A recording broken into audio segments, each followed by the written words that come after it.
today are looking at your life, what are the things, what things would you have done differently if you had the knowledge you have today? You designed this amazing career and you really are a thought leader in your space.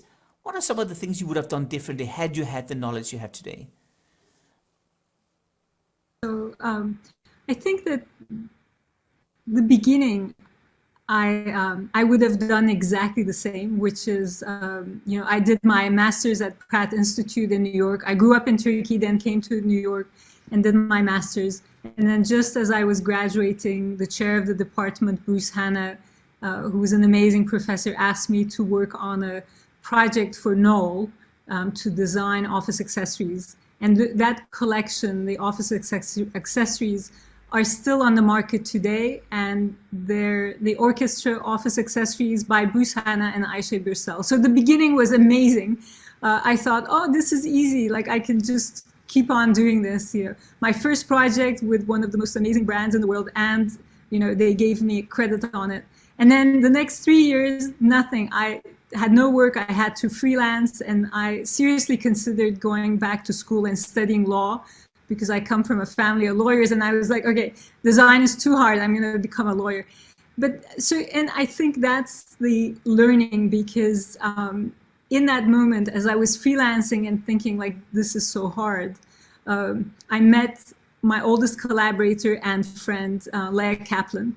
And to this day, she bosses me around just like she did in that first freelancing job. And I call her my doula. So out of that moment of challenge, I met my best friend and collaborator. Then, when 2008, the economy crashed, all our clients took their work in-house. I was at the top of my career, and then suddenly I just became a line on a kind of like a financial sheet where they just crossed me out and they said, okay, savings. And that gave me a year to think about how I think. And from that, I developed the deconstruction, reconstruction, my design thinking process. And then thought, well, what if I apply this to my life? Because my life is kind of like in total chaos right now, and learn to redesign my life using design process. And then COVID hit, something similar happened. Marshall started daily meetings with Marshall Goldsmith, 100 coaches. And Marshall, you said something. You said, if I can help one person, that's enough for me. And I thought to myself, oh, that's a low bar. Let me see if I can get my community together once a week. And every week on Wednesdays, we started doing Design the Life You Love with my community. And we're going to celebrate our 100th virtual tea in 2 weeks. So long answer, I learned that every challenge is a gift.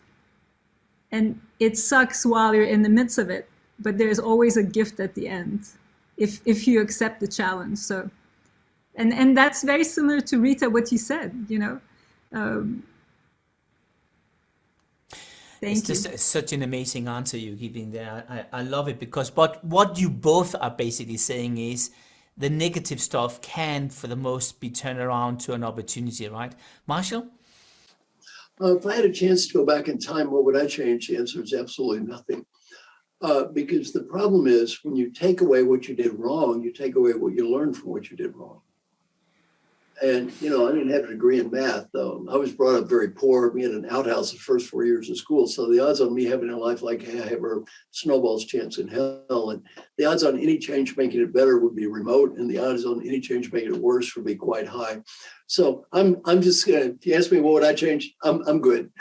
I'm not changing anything. I made plenty of mistakes. I make mistakes every day, but I'm not changing anything. I'm going with what I've got here. I love it. Martin, may I ask Marshall a question? Absolutely.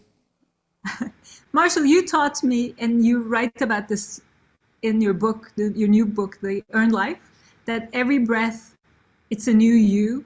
Could you share that with us, please?